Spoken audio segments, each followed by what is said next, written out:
Hey guys, and welcome to another edition of Sales is King. We've got a weekend edition going here today, live from, well, not live, it's not Facebook Live or Instagram Live, but it's LinkedIn, which is very cool. But we're here in Darien at the Whole Foods.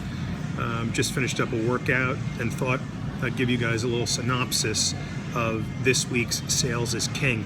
And it's a very interesting new study from USC Marshall School of Business, which lists the 7 top reasons why sales was unable to close deals. They went in and they surveyed B2B buyers and asked them what was it about the salesperson that made them not want to work with them and move forward with the deal. So reason number 1 was trust, which is no surprise. The buyers did not trust the salespeople.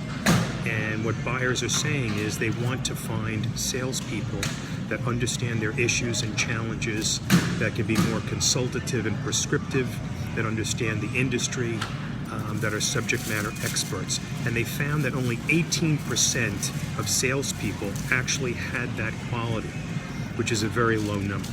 So there's a lot of work to be done on the trust element, number 1. Number 2, and it's something we've been hearing quite a bit lately, is that the salesperson was unable to effectively communicate with senior executives. And we're hearing this quite a bit.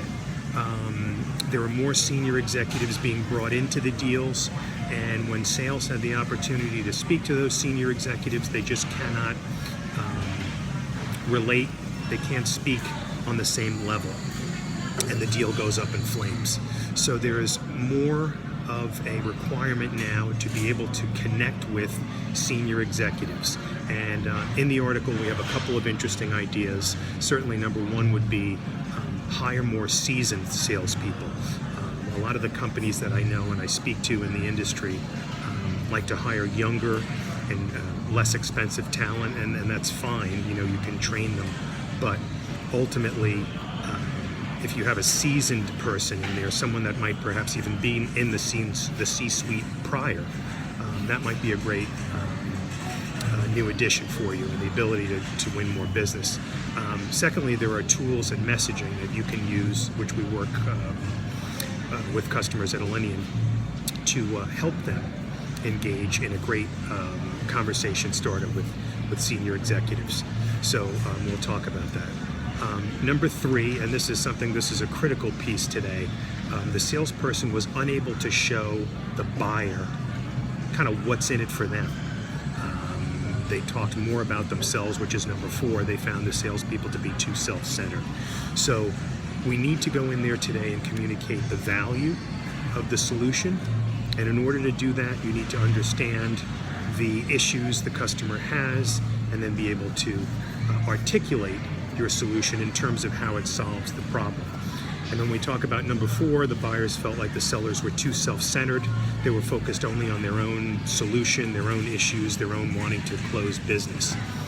And that led to number 5, which is poor closing strategies, which consisted of gimmicks and hard sell techniques and one-time only offers, which today certainly are not effective.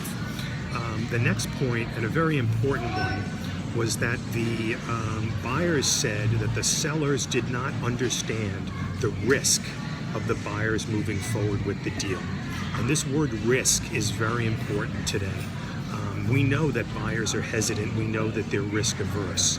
So how do you show them that you understand the risk? And this is something we work with customers at Alinea. And we actually turn the tables.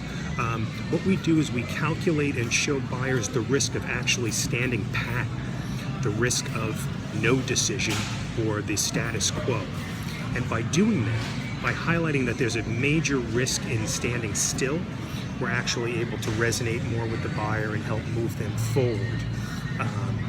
So that's a key one, and I'm not surprised it's in there. The last one, and one I am surprised is in there, is that the buyer felt that the seller did not establish a personal connection.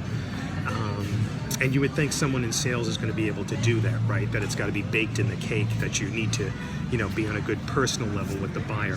But that's not what it means. It doesn't mean going in and talking about the Masters or the Super Bowl or the World Series.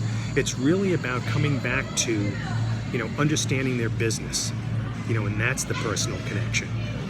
Being able to speak about the industry, being able to talk about what's going on with their competitors, and really having a good grasp of the challenges. So go to Sales is King on iTunes and listen to this episode. It's really, it's a great new study from USC, which I'm surprised didn't get a lot of attention in the B2B space.